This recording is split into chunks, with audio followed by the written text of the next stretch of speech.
Hi guys, ಎಲ್ರು ಹೇಗಿದ್ದೀರಾ? ನಾವಂತೂ ಇಲ್ಲಿ ಚೆನ್ನಾಗಿದ್ದೀವಿ, ನೀವು ಚೆನ್ನಾಗಿದ್ದೀರಾ ಅಂತ ಭಾವಿಸ್ತಾ ಇವತ್ತು ನಾವು ನಿಮ್ಗೆ ಏನ ಹೇಳ್ಕೊಡಕ್ ಬಂದಿದೀನಿ ಅಂತಂದ್ರೆ ಅಧ್ಯಾಯ 2 ಹೇಳ್ಕೊಡಕ್ ಬಂದಿದ್ದೀನಿ.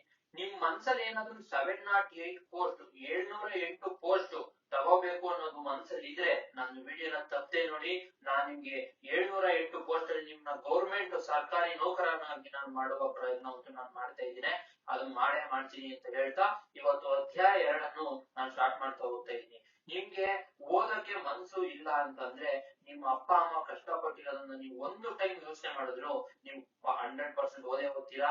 ಈ ಏಜ್ ಅಲ್ಲಿ ಲವ್, ಹುಡುಗಿ ಎಲ್ಲ ಬಿಡ್ರಿ, ಹುಡುಗಿ ಎಲ್ಲ ಬಿಡ್ರಿ, ಯಾರು ಬರಲ್ಲ. ನೀವು ದುಡ್ಡಿಲ್ಲ ಅಂದ್ರೆ ಬರಲ್ಲ. ನಿಮ್ಗೆ ದುಡ್ಡಿದ್ರು ನಿಮ್ಗೊಂದು ಅಧಿಕಾರ ಅನ್ನೋದಿರ್ಬೇಕು. ಆ ಅಧಿಕಾರ ಪಡಿಬೇಕು ಅಂದ್ರೆ ನಾನು ಇಕ್ಕಿರೋ ಒಂದು ಪ್ರಯತ್ನದಲ್ಲಿ ನಿಮ್ಮನ್ನು ಕೂಡ ಕರೆದುಕೊಂಡು ಹೋಗುವ ಒಂದು ಛಲವನ್ನು ಬಿಟ್ಟಿದ್ದೇನೆ. ಆದುದರಿಂದ ವಿಡಿಯೋವನ್ನು ನೋಡಿ ಅಂತ ಹೇಳ್ತಾ ಅಧ್ಯಾಯ 2 ಮುಂದುವರಿಸೋಣ. ವ್ಯಂಜನಗಳಲ್ಲಿ ಕರ್ಕಶ ವರ್ಣ ಮತ್ತು ಮೃದು ವರ್ಣ ಎಂಬ 2 ಬಗೆಗಳಿವೆ. ಕರ್ಕಶ ವರ್ಣ ಅಂದ್ರೇನು, ಮೃದು ವರ್ಣ ಅಂದ್ರೇನು ನೋಡಿ. ವ್ಯಂಜನಗಳಲ್ಲಿ ಕರ್ಕಶ ವರ್ಣ ಮತ್ತು ಮೃದು ವರ್ಣ 2 ಬಗೆಗಳಿವೆ. ಕರ್ಕಶ ವರ್ಣ ಅಂದ್ರೇನು ಅಂದ್ರೆ ವರ್ಗೀಯ ವ್ಯಂಜನಗಳಲ್ಲಿಯ 1 ಮತ್ತು 2ನೇ ವರ್ಣಗಳು, ಫಸ್ಟ್ ಮತ್ತೆ ಸೆಕೆಂಡ್ ವರ್ಣ ಅಂದ್ರೆ ಕ ಮತ್ತೆ ಖ, ನೆಕ್ಸ್ಟ್ ಚ ಮತ್ತೆ ಛ, ನೆಕ್ಸ್ಟ್ ಟ ಮತ್ತೆ ಠ, ನೆಕ್ಸ್ಟ್ ಥ ಮತ್ತೆ ಥ, ನೆಕ್ಸ್ಟ್ ಪ ಮತ್ತೆ ಫ. ಅದು 1 ಮತ್ತು 2ನೇ ವರ್ಣಗಳು ನೋಡಿ. ಕಚಟ ತಪ, ಗಜಟ ತಪ, ಖಚಟ ತಪ, ಖಜಟ ತಪ, ಜ್ಞಾನಾನಾಮ ಅನುನಾಸಿಕ ಬಿಡಿ. ನೆಕ್ಸ್ಟ್ ನೋಡಿ ಮತ್ತು ನೋಡಿ, ಕರ್ಕಶ ವರ್ಣಗಳು ಅಂದ್ರೆ ವರ್ಗೀಯ ವ್ಯಂಜನಗಳಲ್ಲಿಯ 1 ಮತ್ತು 2ನೇ ವರ್ಣಗಳು. 1 ಮತ್ತು 2ನೇ ವರ್ಣಗಳು. ಒಂದ್ ನಿಮಿಷ ಇರಿ ಗೈಸ್ ನೋಡಿ. 1 ಮತ್ತು 2ನೇ ವರ್ಣಗಳು ಅಂದ್ರೆ ಇವು ಒಂದು ಕ, ನೆಕ್ಸ್ಟ್ ಖ, ನೆಕ್ಸ್ಟ್ ಚ, ನೆಕ್ಸ್ಟ್ ಛ, ನೆಕ್ಸ್ಟ್ ಠ, ನೆಕ್ಸ್ಟ್ ಠ, ನೆಕ್ಸ್ಟ್ ತ, ನೆಕ್ಸ್ಟ್ ಥ, ನೆಕ್ಸ್ಟ್ ಪ, ನೆಕ್ಸ್ಟ್ ಫ. ಇದು ಏನಂತ ಅಂತಂದ್ರೆ ವರ್ಗೀಯ ವ್ಯಂಜನಗಳಲ್ಲಿಯ 1 ಮತ್ತು 2ನೇ ವರ್ಣಗಳು ಮತ್ತು ಅವರ್ಗೀಯ ವ್ಯಂಜನಗಳಲ್ಲಿಯ ಶ, ಶ್ರ, ಸ, ಳ ವರ್ಣಗಳಿಗೆ ಕರ್ಕಶ ವರ್ಣಗಳು ಎನ್ನುವರು. ನೋಡಿ, ಈ ವರ್ಣಗಳಿಗೆ ಈ ವರ್ಣ ಸೇರಿದರೆ ಅದನ್ನ ಕರ್ಕಶ ವರ್ಣ ಎಂದು ಕರೆಯುತ್ತಾರೆ. ಕರ್ಕಶ ವರ್ಣ ಅನ್ನೋದು ನಿಮಗೆ ಕ್ಲಿಯರ್ ಆಯ್ತು, ಓಕೆನಾ? ಇವಾಗ ನಾವೇನ್ ಕಲಿಬೇಕು ಅಂದ್ರೆ ಮೃದು ವರ್ಣಗಳು. ವ್ಯಂಜನಗಳಲ್ಲಿ 2 ವರ್ಣ ಇರ್ತವೆ, ಕರ್ಕಶ ವರ್ಣ, ಮೃದು ವರ್ಣ. ಮೃದು ವರ್ಣಗಳು ಅಂದ್ರೆ ಏನು ಅಂದ್ರೆ ವ್ಯಂಜನಗಳಲ್ಲಿಯ 3 ಮತ್ತು 4 ಮತ್ತು 5ನೇ ವರ್ಣಗಳು. 3 ಮತ್ತು 4 ಮತ್ತು 5 ವರ್ಣಗಳು ಅಂದ್ರೆ ಇಲ್ಲಿ ಬಂತಲ್ಲ ಅನುನಾಸಿಕನು ಗೊತ್ತು, ನ್ಯ ನ್ಯ ನ ನ ಮ. ಅದು ಏನಕ್ಕೆ, ಅದು ಏನು ಅಂದ್ರೆ ಮೂಗಿನ ಸಹಾಯದಿಂದ ಉಚ್ಚರಿಸಲ್ಪಡುವ ಅಕ್ಷರಗಳಿಗೆ ಅನುನಾಸಿಕ ಎಂದು ಕರೆಯುತ್ತಾರೆ. ಅನುನಾಸಿಕ ಅಕ್ಷರ ಎಂದು ಕರೆಯುತ್ತಾರೆ, ಓಕೆನಾ? ಮೃದು ವರ್ಣಗಳಲ್ಲಿ ಏನೇನ್ ಬರುತ್ತೆ ಅಂದ್ರೆ 3 ಮತ್ತು 4 ಮತ್ತು 5ನೇ ವರ್ಣಗಳು ಮತ್ತು ಅವರ್ಗೀಯ ವ್ಯಂಜನದಲ್ಲಿರುವ ಯ, ರ, ಲ, ವ, ಹ ವರ್ಣಗಳಿಗೆ ಮೃದು ವರ್ಣಗಳು ಎನ್ನುವರು. ನೋಡಿ, ಇಲ್ಲಿ ಕ, ಛ, ಛ, ಛ, ಟ, ಠ, ತ, ಥ, ಪ, ಫ ಇತ್ತು. ಇಲ್ಲಿ ಗ, ಘ, ಞ, ಜ, ಝ, ಞ, ಡ, ಠ, ಣ, ದ, ಥ, ನ, ಬ, ಭ, ಮ ಮತ್ತು ಯ, ರ, ಲ, ವ, ಹ. ನೋಡಿ, ಇದನ್ನ ಸೇರಿಸಿದರೆ ನಾವು ಮೃದು ವರ್ಣಗಳು ಅಂತ ಕರೀತೇವೆ. ನಿಮ್ಗೆ ಇದು ಅರ್ಥ ಆಯ್ತು ಅಂತ ನಾನು ಅನ್ಕೊಂತೀನಿ. ಈಗ ನಾವು ಮುಂದೆ ಹೋಗೋಣ. ನೆಕ್ಸ್ಟ್ ಪಾಯಿಂಟ್ ಏನು ಅಂತ ನಾವು ನೋಡೋಣ.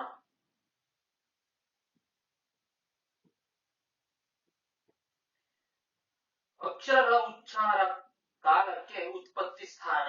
ನೋಡಿ, ಅವಾಗ ಇವತ್ತು ಕ್ಲಿಯರ್ ಕಟ್ ಆಗಿ ಹೇಳ್ಕೊಡ್ತಾ ಇದೀನಿ. ಪಿನ್ ಟು ಪಿನ್ ತುಂಬಾ ಅಂದ್ರೆ ತುಂಬಾ ಮುಖ್ಯ. ಇವಾಗ ಕೆಎ ಕಡೆಯಿಂದ ಪೇಪರ್ ಬರ್ತಾ ಇದೆ. ಪ್ರಸನ್ನ ಕುಮಾರ್ ಸರ್ ಅವರು ಮೈಂಡ್ ತುಂಬಾ ಶಾರ್ಪು. ನಾನ್ ಮಾತ್ ಕೇಳಿ ಸ್ವಲ್ಪನೂ ಮ್ಯಾಟರ್ ಆಗುತ್ತೆ, ಇದ್ರಲ್ಲಿ ಬರಲ್ಲ ಬಿಡು ಅಂತ ಬಿಟ್ರೆ ನಿಮ್ಮಂತ ಮೂರ್ಖರು ಇನ್ನೊಬ್ರಿಲ್ಲ. ಎಲ್ಲಾರು ಪಿನ್ ಟು ಪಿನ್ ಓದ್ಬೋದು. ಒಂದು ತಿಂಗಳು ಆರಾಮಾಗಿ ಓದ್ಬೋದ್ರಿ. ಮನ್ಸ್ ಪಟ್ಟಿದ್ರೆ, ಛಲ ಪಟ್ರೆ ಜೀವನದಲ್ಲಿ ಸಾಧಿಸೋದು ಏನೇನೂ ಇಲ್ಲ. ಒಬ್ಬ ಅವ್ರ ಹೆಂಡತಿ ಸತ್ತೋದು ಒಂದು ಬಂಡೆಯಿಂದ ಅಂತ ಆ ಬಂಡೆನೆ ಕೆತ್ತಿದ ಒಬ್ಬ ಮುದುಕ. ನಾವು ಇನ್ನು ಯಂಗ್ ಪೀಪಲ್ ರೀ, ನಮ್ ಕೈಲಾಗಲ್ವಾ? ನೋಡಿ, ನೆಕ್ಸ್ಟ್ ಅಕ್ಷರಗಳ ಉಚ್ಚಾರ ಕಾಲಕ್ಕೆ ಉತ್ಪತ್ತಿ ಸ್ಥಾನ. ನೋಡಿ, ಅ, ಆ, ಕ, ಖ, ಗ, ಘ, ಞ, ಹ.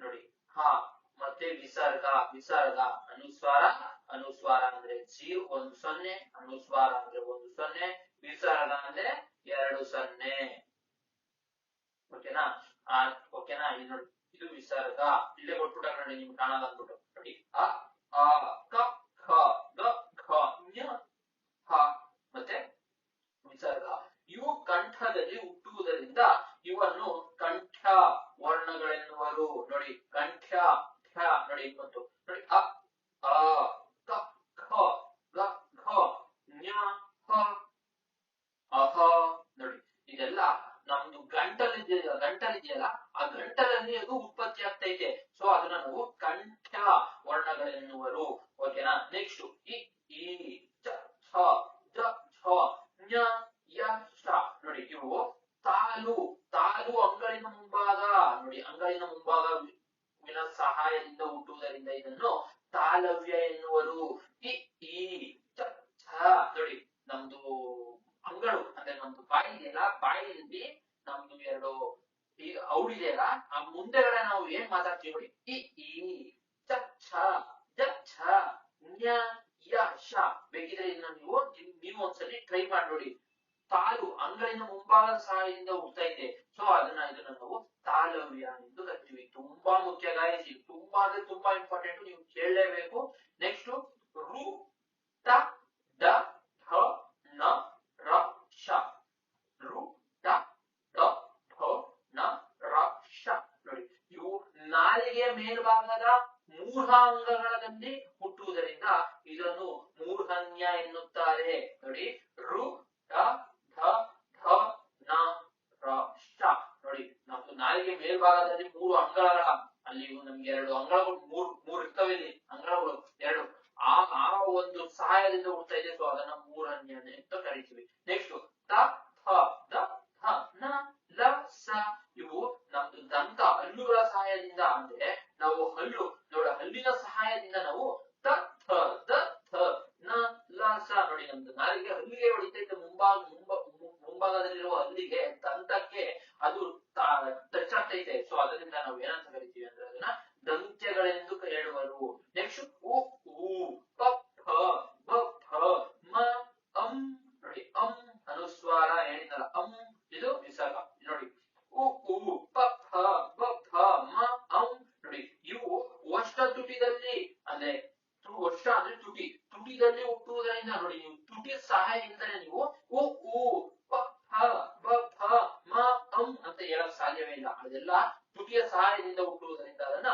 ಓಷ್ಠ್ಯ ಅಂದ್ರೆ ಏನಿಲ್ಲ ಓಷ್ಠ್ಯ ಅಂದ್ರೆ ತುಟಿ ಅದನ್ನ ಓಷ್ಠ್ಯಗಳೆಂದು ಕರೆಯುತ್ತಾರೆ ಇದು ನೋಡಿ ಸಮಾನಾರ್ಥಕ ಪದವನ್ನು ಕೇಳ್ತಾರೆ ತುಟಿ ಅಂತ ಕೊಟ್ಬಿಟ್ಟು ಇಲ್ಲಿ ಕೊಟ್ಟಿರ್ತಾರೆ ಓಷ್ಠನ ನೀವು ತುಟಿಗೆ ಆರಿಸಬೇಕಾಗುತ್ತದೆ ನಾವು ನೆಕ್ಸ್ಟ್ ಹೋಗೋಣ ಬನ್ನಿ ನೆಕ್ಸ್ಟ್ ಹೋಗೋಣ ಗೈಸ್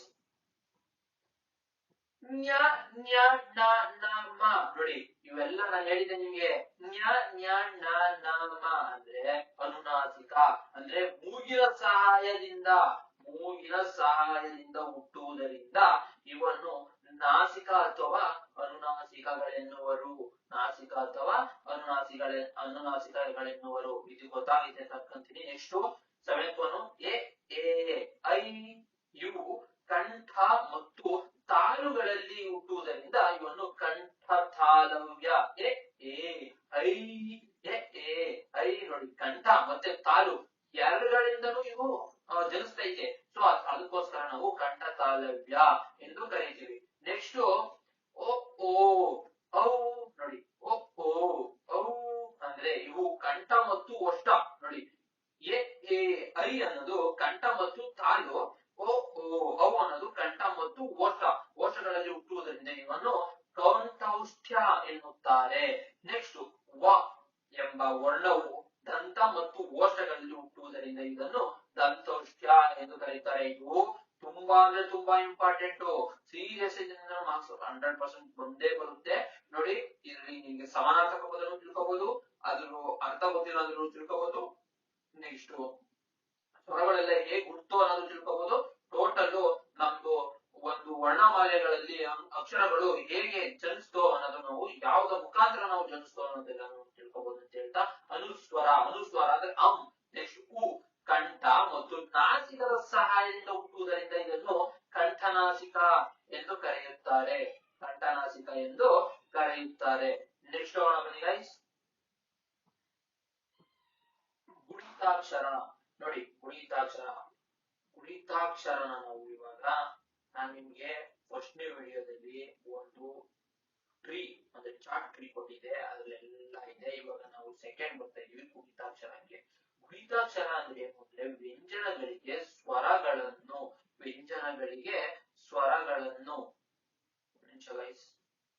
ವ್ಯಂಜನಗಳಿಗೆ ಸ್ವರಗಳನ್ನು ಸೇರಿಸುವುದರಿಂದ ಉಂಟಾಗುವ ಮಿಶ್ರ ವರ್ಣಗಳಿಗೆ ಗುಣಿತಾಕ್ಷರ ಅಥವಾ ಕಾಗುಣಿತ. ನೋಡಿ, ಕಾಗುಣಿತ ಅಂದ್ರೆ ನಿಮ್ಗೆ ಅರ್ಥ ಆಗೋಗುತ್ತೆ. ಕಾಗುಣಿತ ಅಂದ್ರೆ ಕ ಇಂದ ಳವರೆಗೂ ಕಾಗುಣಿತ. ಆ ಕಾಗುಣಿತಗೆ ನಮ್ಮ ಸ್ವರ ಅನ್ನೋದು ಜಾಯಿನ್ ಆಗ್ಲೇಬೇಕು ವ್ಯಂಜನಗಳಿಗೆ. ವ್ಯಂಜನ ಅಂದ್ರೆ ನೋಡಿ, ಕ ಕ ಕ ಯಾವ್ದಾರು ತಗೊಳ್ಳಿ, ಕ ಕ ಗ ಗ ஞ ಛ ಛ ಝ ಝ ಞ ಪ ಪ ಬ ಬ ಮ ಥ ಥ ದ ದ ನ ಠ ಠ ಡ ಢ ಣ ಯಾವ್ದಾದ್ರು ತಗೊಳ್ರಿ. ಇಲ್ಲಿ ಇದು ವ್ಯಂಜನ. ಈ ವ್ಯಂಜನಕ್ಕೆ ಈ ಸ್ವರ ಅಂದ್ರೆ ಅ ಆ ಇ ಈ ಉ ಊ ರು ಎ ಎ ಐ ಒ ಓ ಔ ಅಂ ಅಹ ಅಹಾನು ಇದೆ, ಬಟ್ ಇಲ್ಲಿ ನಾವು ಮಿಸ್ಟೇಕ್ ಆಗಿದೆ, ಸೊ ಇಲ್ಲಿ ತೋರಿಸಿಲ್ಲ. ನೋಡಿ, ವ್ಯಂಜನಗಳಿಗೆ ಸ್ವರಗಳನ್ನು ಸೇರಿಸುವುದರಿಂದ ಉಂಟಾಗುವ ಮಿಶ್ರ ಅಂದ್ರೆ ಏನು ಅಂದ್ರೆ ಮಿಕ್ಸ್ಡ್ ಅಂತ. ಮಿಶ್ರ ಅಂದ್ರೆ ಮಿಕ್ಸ್ಡ್, ಓಕೆನಾ? ಮಿಶ್ರ ಅಂದ್ರೆ ಮಿಕ್ಸ್ಡ್ ವರ್ಣಗಳಿಗೆ ಗುಣಿತಾಕ್ಷರ ಅಥವಾ ಕಾಗುಣಿತ ಎಂದು ಕರೆಯುತ್ತೇವೆ. ನೆಕ್ಸ್ಟ್ ವ್ಯಂಜನ ಸ್ವರ ಗುಣಿತಾಕ್ಷರ. ನೋಡಿ, ವ್ಯಂಜನಗಳಿಗೆ ಸ್ವರಗಳು ಸೇರಿದಾಗ ಮಿಶ್ರ ವರ್ಣ ಅಂದ್ರೆ ಏನು ಅಂದ್ರೆ ಗುಣಿತಾಕ್ಷರ ಅಥವಾ ಕಾಗುಣಿತ ಇದೆ. ನೋಡಿ, ಗುಣಿತಾಕ್ಷರ ಅಥವಾ ಕಾಗುಣಿತ ಅಂತ ಕರಿಬಹುದು. ನೋಡಿ, ಕಾಗೆ ಆ ಸೇರಿಸಿದ್ರೆ ಕ, ಕಾಗೆ ಆ ಸೇರಿಸಿದ್ರೆ ಕ, ಕಾಗೆ ಈ ಸೇರಿಸಿದ್ರೆ ಕಿ, ಕಾಗೆ ಈ ಸೇರಿಸಿದ್ರೆ ಕಿ. ನೋಡಿ, ಹಂಗೆ ಕಾಗೆ ಅಂ ಸೇರಿಸಿದ್ರೆ ಕಂ. ಅಲ್ಲಿ ಗಂಟ ಆಯ್ತು. ನೆಕ್ಸ್ಟ್ ಗೈಸ್ 100% ಇದು ತುಂಬಾ ಮುಖ್ಯ. ವ್ಯಂಜನ ನೋಡಿ, ಕ್ವಶನ್ ಹೆಂಗ್ ಕೇಳ್ತಾನೆ ಅಂದ್ರೆ ವ್ಯಂಜನಗಳಿಗೆ ಸ್ವರಗಳನ್ನು ಸೇರಿಸುವುದರಿಂದ ಉಂಟಾಗುವ ಮಿಶ್ರವರ್ಣಗಳಿಗೆ ಡ್ಯಾಶ್ ಎಂದು ಕರೆಯುತ್ತಾರೆ. ಏನ್ ಕರೀತಾರೆ? ಗುಣಿತಾಕ್ಷರ ಎಂದು ಕರೀತಾರೆ ಅಥವಾ ಕಾಗುಣಿತ ಎಂದು ಕರೆಯುತ್ತಾರೆ ಅನ್ನೋದಕ್ಕೆ ನೀವು ಸೆಲೆಕ್ಟ್ ಮಾಡ್ಬೇಕು. ಅದನ್ನ ಬಿಟ್ಬಿಟ್ಟು ನೀವು ಇದನ್ನ ನೀವು ಕರೆಕ್ಟ್ ಆಗಿ ಕೇಳ್ದಾನೆ ನೀವು ಚಾಟ್ ಮಾಡ್ಕೊಂಡು ಬೀಟ್ ಮಾಡ್ಕೊಂಡು ಹುಡುಗಿ ಮುಂದೆ ಸುಮ್ಮನೆ ವಿಡಿಯೋ ನೋಡ್ಬೇಕು ಅಂತ ನೋಡೋದಾದ್ರೆ ನನ್ನ ವಿಡಿಯೋನ ನೋಡ್ಲೇಬೇಡಿ. ನೀವು ಏನಾದ್ರೂ ಗವರ್ಮೆಂಟ್ ಕೆಲಸ ತಗೊಬೇಕು ಅನ್ನೋದೇನೋ ಮನ್ಸಲ್ಲಿ ಇದ್ರೆ ನನ್ನ ವಿಡಿಯೋನ ನೋಡಿ ಅಂಡ್ ನಾನು ಕೊಡ್ಸೋದಿರ್ತೇನೆ ನಂದು ಅಂತ ಹೇಳ್ತಾ, ನೆಕ್ಸ್ಟ್ ಗುಣಿತಾಕ್ಷರ ಆಯ್ತು. ನೆಕ್ಸ್ಟ್ ಸಂಯುಕ್ತಾಕ್ಷರ ಬರೋಣ. ಸಂಯುಕ್ತಾಕ್ಷರ ನೋಡಿ, ಸಂಯುಕ್ತಾಕ್ಷರ ವ್ಯಂಜನಗಳು ಸೇರಿ ಆಗುವ ಅಕ್ಷರಗಳನ್ನು ಡ್ಯಾಶ್ ಎಂದು ಕರೆಯುತ್ತಾರೆ ಅಂತ ಕೇಳಿದಾಗ ಏನ್ ಟಿಕ್ ಮಾಡ್ಬೇಕು ಅಂದ್ರೆ ನೀವು ಸಂಯುಕ್ತಾಕ್ಷರ ಎಂದು ಟಿಕ್ ಮಾಡಬೇಕು. ನೋಡಿ, ಸಂಯುಕ್ತಾಕ್ಷರಗಳಲ್ಲಿ ಎರಡು ವಿಧ ಇರ್ತವೆ. ಸಜಾತಿಯ ಸಂಯುಕ್ತಾಕ್ಷರ, ವಿಜಾತಿಯ ಸಂಯುಕ್ತಾಕ್ಷರ. ಸಜಾತಿ ಅಂದ್ರೇನು, ವಿಜಾತಿ ಅಂದ್ರೇನು ಅನ್ನೋದನ್ನ ಇವಾಗ ತಿಳ್ಕೊಳ್ಳೋಣ. ನೋಡಿ, ವ್ಯಂಜನಗಳು ಸೇರಿದಾಗ ಏನಾಗ್ತವೆ? ಸಂಯುಕ್ತಾಕ್ಷರ ಆಗ್ತವೆ. ಸಂಯುಕ್ತಾಕ್ಷರದಲ್ಲಿ ಎರಡು ವಿಧ, ಸಜಾತಿಯ ಸಂಯುಕ್ತಾಕ್ಷರ, ವಿಜಾತಿಯ ಸಂಯುಕ್ತಾಕ್ಷರ. ಸಜಾತಿಯ ಸಂಯುಕ್ತಾಕ್ಷರ ಅಂದ್ರೆ ಒಂದೇ ಜಾತಿಯ ಎರಡು ವ್ಯಂಜನಗಳು ಸೇರಿ ಆಗುವ ಅಕ್ಷರಗಳೇ. ಒಂದೇ ಜಾತಿಯ ಎರಡು ವ್ಯಂಜನಗಳು ಸೇರಿ, ನೋಡಿ ಎರಡು ವ್ಯಂಜನಗಳು ಅಂದ್ರೆ ಅ, ನೋಡಿ ಎರಡು ವ್ಯಂಜನಗಳು ಅಲ್ವಾ? ನೋಡಿ, ಕ ಇನ್ನೊಂದು ಪ, ಇನ್ನೊಂದು ಕ ಕ. ಇಲ್ಲಾಂದ್ರೆ ನೋಡಿ ಇಲ್ಲೇ ಉದಾಹರಣೆ, ಅಣ್ಣ. ನೋಡಿ, ನಾನು ಇದೆ, ಕೆಳಗಡೆ ನಾವತ್ತು ಇದೆ, ಅಂದ್ರೆ ಎರಡು ವ್ಯಂಜನಗಳು ಸೇಮ್. ನೋಡಿ, ಒಂದೇ ಜಾತಿಯ ಎರಡು ವ್ಯಂಜನಗಳು ಸೇರಿ ಆಗುವ ಅಕ್ಷರಗಳೇ ಸಜಾತಿಯ. ಅಣ್ಣ ಪ್ಲಸ್ ನಾ. ನೋಡಿ, ಅಣ್ಣಗೆ ನಾನು ಇಲ್ಲಿ ಸ್ಪ್ಲಿಟ್ ಮಾಡಿದೀವಿ. ಅಪ್ಪ, ಅಪ್ಪಗೆ ಪಾವತ್ತು, ಪಾಪ. ನೆಕ್ಸ್ಟ್ ಅವ್ವ, ಅವ್ವಾಗೆ ವಾವತ್ತು ಇತ್ಯಾದಿ. ನಾವೇನಂತ ಕರಿತೀವಿ ಅಂದ್ರೆ ಸಜಾತಿಯ ಸಂಯುಕ್ತಾಕ್ಷರ ಎಂದು ಕರಿತೀವಿ. ನೆಕ್ಸ್ಟ್ ವಿಜಾತಿಯ ಸಂಯುಕ್ತಾಕ್ಷರ ಅಂತ ಬಂದ್ರೆ ಬೇರೆ ಬೇರೆ ಜಾತಿಯ. ನೋಡಿ, ಇಲ್ಲಿ ಒಂದೇ ಜಾತಿಯ ಬಟ್ ಇಲ್ಲಿ ಬೇರೆ ಬೇರೆ ಜಾತಿಯ ಅಥವಾ ಹೆಚ್ಚು ವ್ಯಂಜನಗಳು ಸೇರಿ ಆಗುವ ಅಕ್ಷರಗಳನ್ನು ನಾವೇನಂತ ಕರಿತೀವಿ ಅಂದ್ರೆ ವಿಜಾತಿಯ ಸಂಯುಕ್ತಾಕ್ಷರ ಅಂತ ಕರಿತೀವಿ. ನೋಡಿ, ವಸ್ತ್ರ, ಸಾಗೆ ತಾವತ್ ಬಂದೈತೆ, ರಾವತ್ ಬಂದೈತೆ. ತಾನು ವ್ಯಂಜನ, ರಾನು ವ್ಯಂಜನ, ಸಾನು ವ್ಯಂಜನ, ಸಾನು ವ್ಯಂಜನ, ತಾನು ವ್ಯಂಜನ, ರಾನು ವ್ಯಂಜನ ಅಕ್ಷರ. ಸೊ ಇದು ಇದಕ್ಕೆ ಸೂಟ್ ಆಗುತ್ತೆ. ರಾಷ್ಟ್ರ, ಶಾನು ವ್ಯಂಜನ, ತಾನು ವ್ಯಂಜನ, ರಾನು ವ್ಯಂಜನ. ನೆಕ್ಸ್ಟ್ ಸ್ತ್ರೀ, ಸಾನು ವ್ಯಂಜನ, ತಾನು ವ್ಯಂಜನ, ರಾನು ವ್ಯಂಜನ. ಇದು ಯಾವ್ದಕ್ಕೆ ಉದಾಹರಣೆ ಅಂದ್ರೆ ವಿಜಾತಿಯ ಸಂಯುಕ್ತಾಕ್ಷರಕ್ಕೆ ಉದಾಹರಣೆ. ಬೇರೆ ಬೇರೆ ಜಾತಿಯ ಎರಡು ಇಲ್ಲ ಅಂದ್ರೆ ಹೆಚ್ಚು ವ್ಯಂಜನಗಳು ಸೇರಿ ಆಗುವ ಅಕ್ಷರಗಳನ್ನು ಏನಂತ ಕರಿತೀವಿ? ವಿಜಾತಿಯ ಸಂಯುಕ್ತಾಕ್ಷರ. ನೋಡಿ, ಸಜಾತಿಯ ಅಂದ್ರೆ ಒಂದೇ ಜಾತಿಯ ಎರಡು ವ್ಯಂಜನಗಳು ಸೇರಿ ಆಗುವ ಅಕ್ಷರಗಳನ್ನೇ ಸಜಾತಿಯ ಅಂತ ಕರಿತೀವಿ.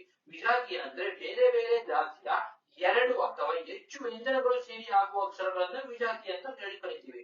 ಇದು ನಿಮ್ಗೆ ಅರ್ಥ ಆಯ್ತು ಅಂತ ನಾನು ಅನ್ಕೊಂತೀನಿ. ನೆಕ್ಸ್ಟ್ ನೋಡಿ, ಕನ್ನಡ ವ್ಯಾಕರಣ. ಕನ್ನಡ ವ್ಯಾಕರಣ ಅಕ್ಷರಗಳಿಗೆ ಬರ್ತೀವಿ ಫಸ್ಟ್.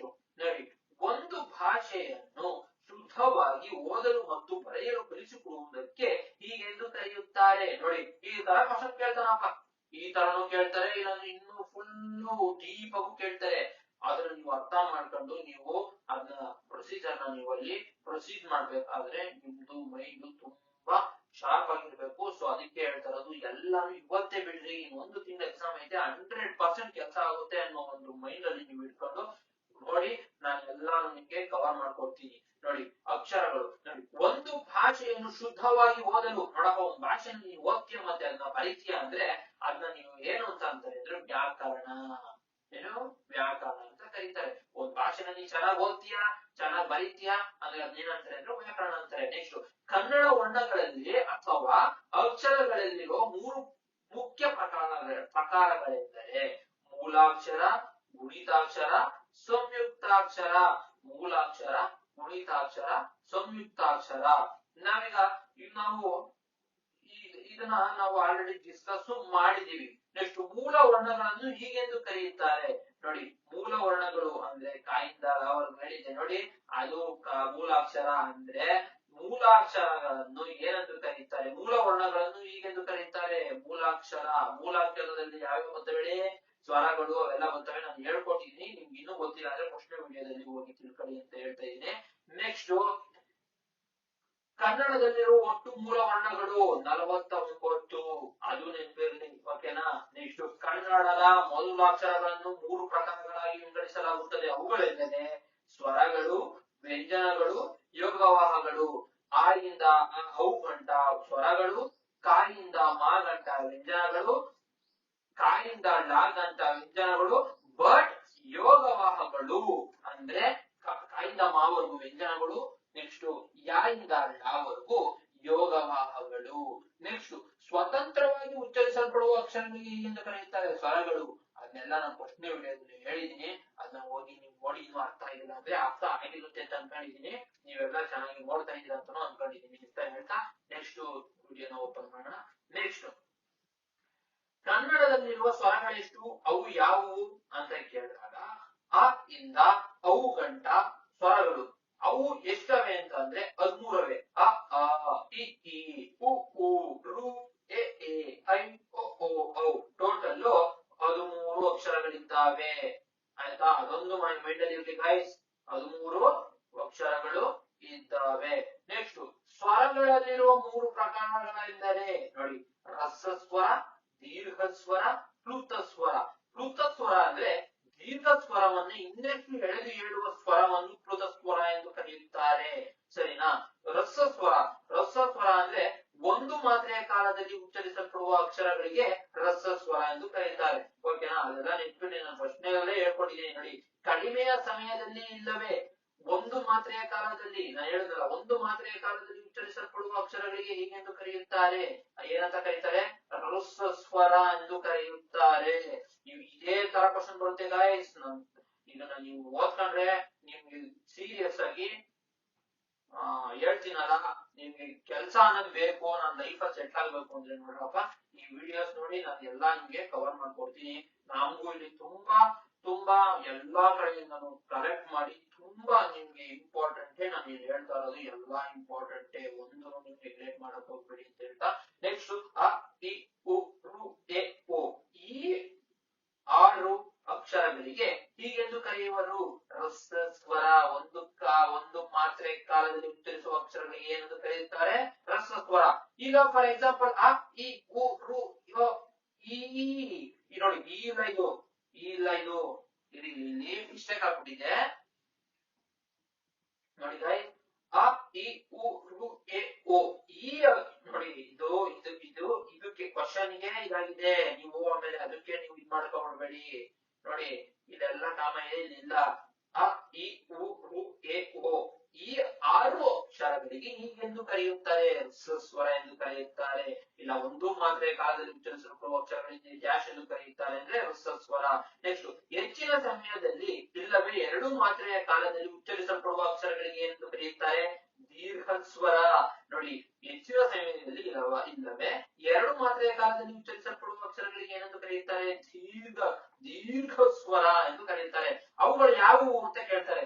ಆ ಇ ಉ ಎ ಓ ಔ ಇದನ್ನ ದೀರ್ಘ ಸ್ವರ. ಈ 6 ಅಕ್ಷರಗಳಿಗೆ ಎಂದು ಕರೆಯುತ್ತಾರೆ. ನೋಡಿ, ಒಂದು ಮಾತ್ರೆಯ ಕಾಲದಲ್ಲಿ ಉಚ್ಚರಿಸಲ್ಪಡುವ ಅಕ್ಷರಗಳಿಗೆ ಡ್ಯಾಶ್ ಎಂದು ಕರೆಯುತ್ತಾರೆ, ಹ್ರಸ್ವ ಸ್ವರ. 2 ಮಾತ್ರೆಯ ಕಾಲದಲ್ಲಿ ಉಚ್ಚರಿಸಲ್ಪಡುವ ಅಕ್ಷರಗಳಿಗೆ ಡ್ಯಾಶ್ ಎಂದು ಕರೆಯುತ್ತಾರೆ, ದೀರ್ಘ ಸ್ವರ. ಹ್ರಸ್ವ ಸ್ವರದಲ್ಲಿ ಎಷ್ಟು ಅಕ್ಷರಗಳಿವೆ, 6. ದೀರ್ಘ ಸ್ವರದಲ್ಲಿ ಎಷ್ಟು ಅಕ್ಷರಗಳಿವೆ, 7. ನೆಕ್ಸ್ಟ್ ಸ್ವರಗಳಲ್ಲಿ ಎಷ್ಟು ಪ್ರಕಾರಗಳಿವೆ, 3. ಅವುಗಳು ಯಾವುವು, ಹ್ರಸ್ವ ಸ್ವರ, ದೀರ್ಘ ಸ್ವರ, ಪೃಥ ಸ್ವರ. ಹ್ರಸ್ವ ಸ್ವರ, ದೀರ್ಘ ಸ್ವರ, ಪೃಥ ಸ್ವರ. ಹ್ರಸ್ವ ಸ್ವರವನ್ನು ಹೇಳಿದ್ದೀನಿ, ದೀರ್ಘ ಸ್ವರವನ್ನು ಹೇಳಿದ್ದೀನಿ. ಪೃಥ ಸ್ವರ ಅಂದ್ರೆ ದೀರ್ಘ ಸ್ವರವನ್ನು ಇನ್ನೆಷ್ಟು ಹೇಳುವ ಸ್ವರವನ್ನು, ದೀರ್ಘ ಸ್ವರವನ್ನೇ ಇನ್ನೆಷ್ಟು ಎಳೆದು ಹೇಳುವ ಸ್ವರವನ್ನು ಪೃಥ ಸ್ವರ ಎಂದು ಕರೆಯುತ್ತಾರೆ. ಇವೆಲ್ಲ ಮೈಂಡ್ ಅಲ್ಲಿ ಇರಬೇಕು ಗಾಯತ್ರಿ, ಇವೆಲ್ಲ ತುಂಬಾ ಇಂಪಾರ್ಟೆಂಟ್. ನಿಮ್ಗೆ ಎಳೆದು ಏನ್ ಕೇಳ್ತಾ ಇದೀನಿ ಅಂದ್ರೆ ತುಂಬಾ ಅರ್ಥ ಮಾಡ್ಕೊಳ್ಳಿ ಅನ್ನೋ ಒಂದು ಕಾರಣ ಕೇಳ್ತಾ ಇದ್ದೀನಿ. ನೆಕ್ಸ್ಟ್ ಬನ್ನಿ. ನೆಕ್ಸ್ಟ್ ದೀರ್ಘ ಸ್ವರವನ್ನೇ ಇನ್ನೆಷ್ಟು ಎಳೆದು ಉಚ್ಚರಿಸುವ ಅಕ್ಷರಗಳನ್ನು ಪೃಥ ಸ್ವರಗಳೆಂದುವರು. ನೋಡಿ, ಹೇಳಿದೆ ನೋಡಿ ನಾನು, ದೀರ್ಘ ಸ್ವರವನ್ನೇ ಇನ್ನೆಷ್ಟು ಎಳೆದು ಹೇಳುವ ಅಕ್ಷರಗಳನ್ನು ಏನೆಂದು ಕರೆಯುವರು ಅಂದ್ರೆ ಪೃಥ ಸ್ವರಗಳು. ನೋಡಿ, ಆ ಈ ಅಯ್ಯೋ, ನೋಡಿ ಅಯ್ಯಯ್ಯೋ ಅಂತ ಬರ್ತದ. ನೋಡಿ ಇದನ್ನೇ ಇದು ಡಾಲರ್ ಅಂದ್ರೆ ಎಸ್ ಇದು ಏನ್ ಬರ್ತಿದೆ ಅದು ಎಳೆದು ಹೇಳುವ ಅಕ್ಷರ ಪೃಥ ಸ್ವರ ಎಂದು ಕರೀತಾರೆ. ಅದೊಂದು ಮೈಂಡ್ ಅಲ್ಲಿ ಇರಬೇಕು. ನೆಕ್ಸ್ಟ್ ಐ ಮತ್ತು ಔ ಅಕ್ಷರಗಳಿಗೆ ಹೀಗೆಂದು ಕರೆಯುತ್ತಾರೆ, ಸಂಧ್ಯಾಕ್ಷರ. ಐ ಮತ್ತೆ ಔ ನೋಡಿ, ಅವು ಸ್ವರಗಳಲ್ಲೂ ಇದ್ದಾವೆ. ನೆಕ್ಸ್ಟ್ ಐ ಔ ನೋಡಿ, ಐ ಔ ರೂ ಬರಲ್ಲ, ಐ ಔ ಅಕ್ಷರಗಳಿಗೆ ಸಂಧ್ಯಾಕ್ಷರ ಎಂದು ಕರೀತಾರೆ. ಸ್ವರಗಳ ಸಹಾಯದಿಂದ ಉಚ್ಚರಿಸಲ್ಪಡುವ ಅಕ್ಷರಗಳನ್ನು ವ್ಯಂಜನಾಕ್ಷರಗಳು ಎನ್ನುತ್ತಾರೆ. ಸ್ವರಗಳ ಸಹಾಯದಿಂದ ಉಚ್ಚರಿಸಲ್ಪಡುವ ಅಕ್ಷರಗಳನ್ನು ವ್ಯಂಜನಗಳು. ಕನ್ನಡದಲ್ಲಿರುವ ಒಟ್ಟು ವ್ಯಂಜನಗಳು 34 ಕ ಇಂದ ಳವರೆಗೂ. ವ್ಯಂಜನದಲ್ಲಿ 2 ಪ್ರಕಾರವೇ, ಯಾವ್ಯಾವೇ, ವರ್ಗೀಯ ವ್ಯಂಜನ, ಅವರ್ಗೀಯ ವ್ಯಂಜನ. ವರ್ಗೀಯ ವ್ಯಂಜನಗಳಲ್ಲಿ ಟೋಟಲ್ 25 ಅಕ್ಷರಗಳಿವೆ. 25 ಅಕ್ಷರಗಳಿವೆ ವರ್ಗೀಯ ವ್ಯಂಜನಗಳಲ್ಲಿ. ಓಕೆನಾ ಗೈಸ್? ಅಂತ ಹೇಳ್ತಾ ಮುಂದೆ ಹೋಗೋಣ ಬನ್ನಿ. ಪಾಠ ಮುಗಿಸ್ಕೊಂಡು ಹೋಗ್ತೀನಿ, ನೀವು ಕಲಿಬೇಕಷ್ಟೇ ನಮ್ಮ ಮೈಂಡಲ್ಲಿ ಇರೋದು. ನೆಕ್ಸ್ಟ್ ಕ ದಿಂದ ಮ ಓದವರೆಗೆ ಅಕ್ಷರಗಳಿಗೆ ಹೀಗೆ ಬರುವ ವರ್ಗೀಯ ವ್ಯಂಜನ. ನೆಕ್ಸ್ಟ್ ವರ್ಗೀಯ ವ್ಯಂಜನ 3 ಪ್ರಕಾರವೇ, ಅಲ್ಪ ಪ್ರಾಣ, ಮಹಾಪ್ರಾಣ, ಅನುನಾಸಿಕ. ಕಡಿಮೆ ಉಸಿರಿನಿಂದ ಉಚ್ಚರಿಸಲ್ಪಡುವ ಅಕ್ಷರಗಳನ್ನು ಅಲ್ಪ ಪ್ರಾಣವೆಂದು ಕರೆಯುತ್ತಾರೆ. ಕಡಿಮೆ ಉಸಿರಿನಿಂದ ಉಚ್ಚರಿಸುವ ಅಕ್ಷರಗಳನ್ನು ಏನಂತ ಕರಿತೀವಿ,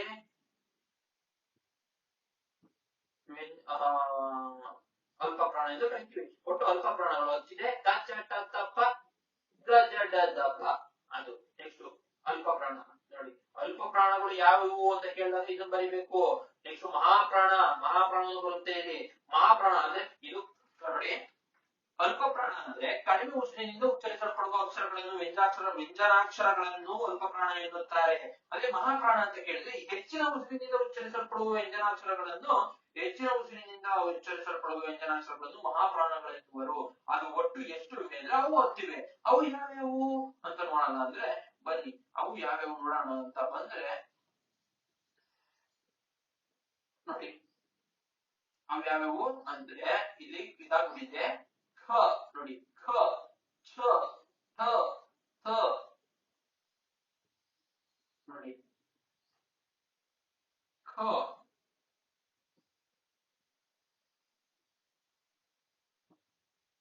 ಛ ಠ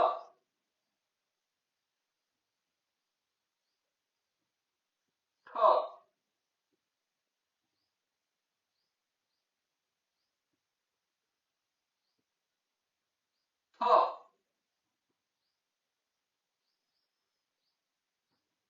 ನೋಡಿ, ಠ ಛ ಠ ಥ ಫ. ನೆಕ್ಸ್ಟ್ ಘ ಝ ಢ ಥ ಬ. ಅವು ಓದ್ತಿವೆ.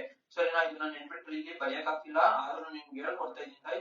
ತುಂಬಾ ಇಂಪಾರ್ಟೆಂಟ್ ಇದೆ, ನೀವು ಕಲ್ತ್ರೆ ನೋಡಿ ನಿಮ್ ಲೈಫ್ ಸಕ್ಸಸ್ ಆಗುತ್ತೆ ಅಂತ ಹೇಳ್ತೀನಿ. ನೆಕ್ಸ್ಟ್ ಕ್ಷ ಜ್ಞ ಗಳಿಗೆ ಹೀಗೆಂದು ಕರೆಯುತ್ತಾರೆ, ಸಂಯುಕ್ತಾಕ್ಷರ ಎಂದು ಕರೆಯುತ್ತಾರೆ. ನೆಕ್ಸ್ಟ್ ಅನುಸ್ವಾರ ಮತ್ತು ವಿಸರ್ಗಗಳಿಗೆ ಹೀಗೆಂದು ಕರೆಯುತ್ತಾರೆ, ಯೋಗವಾಹಗಳು. ಅನುಸ್ವಾರ ಅಂದ್ರೆ ಒಂದ್ ಸೊನ್ನೆ ನೋಡಿ, ಒಂದ್ ಸೊನ್ನೆ ಅನುಸ್ವಾರ ಅಂದ್ರೆ, 2 ಸೊನ್ನೆ ಅಂದ್ರೆ ವಿಸರ್ಗ. 1 ಸೊನ್ನೆ ಅಂದ್ರೆ ಅನುಸ್ವಾರ, 2 ಸೊನ್ನೆ ಅಂದ್ರೆ ವಿಸರ್ಗ. ನೆಕ್ಸ್ಟ್ ವ್ಯಂಜನಗಳಿಗೆ ಸ್ವರಗಳನ್ನು ಸೇರಿಸುವುದರಿಂದ ಉಂಟಾಗುವ ಮಿಶ್ರ ವರ್ಣಗಳಿಗೆ, ಮಿಶ್ರ ಅಂದ್ರೆ ಹೇಳಿದೀನಿ ಮಿಕ್ಸ್ಡ್, ಗುಣಿತಾಕ್ಷರಗಳು ಎನ್ನುವರು. ವ್ಯಂಜನ ಪ್ಲಸ್ ಸ್ವರ ಪ್ಲಸ್ ಗುಣಿತಾಕ್ಷರ ಇಲ್ಲಾಂದ್ರೆ ಕಾಗುಣಿತ ಅಂತಾನೂ ಕರೀತಾರೆ. ಗುಣಿತಾಕ್ಷರ ಇದ್ರೆ ಅದನ್ನ ಕಾಗುಣಿತ ಅಂತಾನೂ ಕರೀತಾರೆ. ನೋಡಿ, ಕಾಗೆ ಆ ಶಸ್ತ್ರ ಕ, ರಾಗೆ ಈ ಶಸ್ತ್ರ ರಿ, ಪಾಗೆ ಹೂ ಶಸ್ತ್ರ ಕು. ಇಲ್ಲಿರುವ ಕ ರಿ ಪು ಗಳೆ ಗುಣಿತಾಕ್ಷರಗಳು. ನೋಡಿ ಕ ರಿ, ನೋಡಿ ಕ ರಿ ಪು ಗಳೆ ಗುಣಿತಾಕ್ಷರಗಳು ಅಂತ ಕರೆಯುತ್ತಾರೆ. ಗುಣಿತಾಕ್ಷರಗಳು ಅಥವಾ ಕಾಗುಣಿತ ಎಂದು ಕರಿತೀವಿ. ಓಕೆನಾ? ನೆಕ್ಸ್ಟ್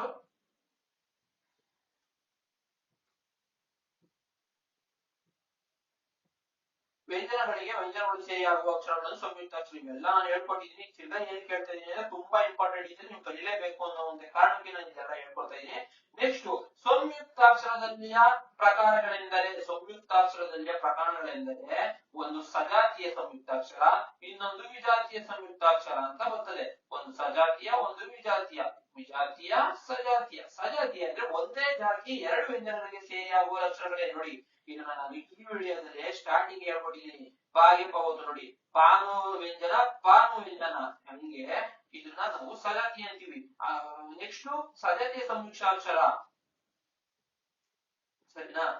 ಬೇರೆ ಬೇರೆ ಜಾತಿಯ ಎರಡು. ನೋಡಿ, ಇದು ಬೇರೆ ಬೇರೆ ಜಾತಿಯ ಎರಡು ಅಥವಾ ಹೆಚ್ಚು ವ್ಯಂಜನಗಳು ಸೇರಿ ಆಗುವ ಅಕ್ಷರಗಳಿಗೆ ಏನಂತ ಕರಿತೀವಿ?